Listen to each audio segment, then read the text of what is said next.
A locust hangs motionless, driven onto the point of an acacia thorn. Its body sags under its own weight, pinned 2 meters above the ground. Nothing chased it here. Nothing tore it apart.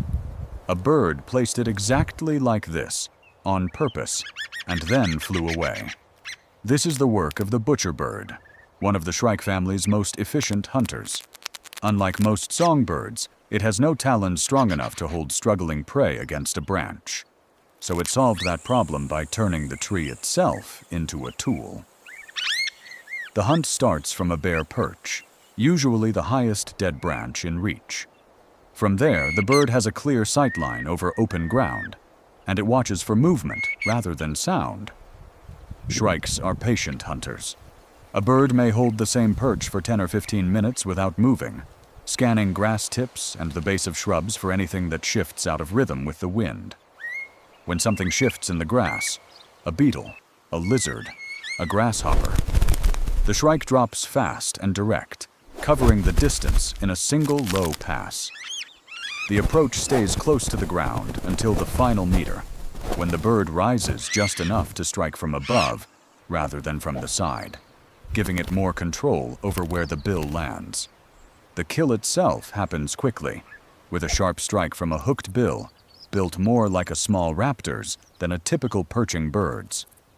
But the strike is only the first half of the behavior. Returns to the What happens next is what makes this species stand out. Carrying prey back in its bill, the shrike returns to a thorn tree, a barbed wire fence, or any structure with rigid points spaced close together. It works the body onto a thorn with short, deliberate movements, pressing until the point holds the weight on its own. Larger prey may take several attempts before it locks into place. Why go through this at all, instead of eating on the ground like most predators its size? The answer comes down to a problem of anatomy. A shrike's feet can grip a branch, but they cannot pin down something that is still moving. Without claws built for restraint, there is no stable way to hold prey still while feeding.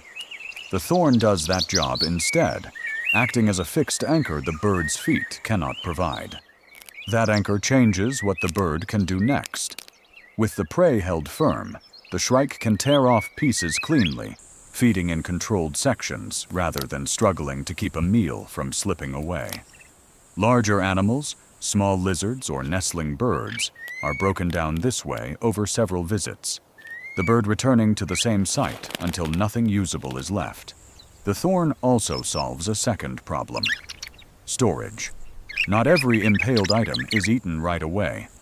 In seasons when insects are plentiful, a shrike may spend a morning making several kills in sequence, pinning each one to a different point along the same stretch of thorn bush before returning to feed later.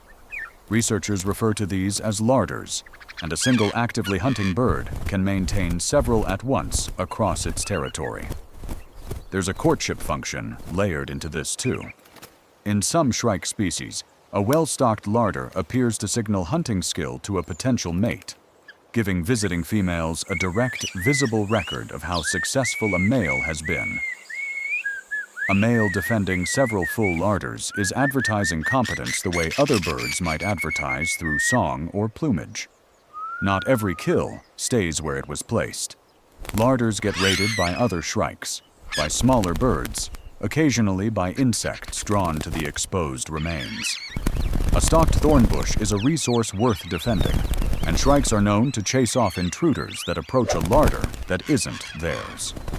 Some individuals patrol a regular circuit between 2 or 3 thorn trees, checking each one the way a predator might check a series of caches, restocking whichever site has run low.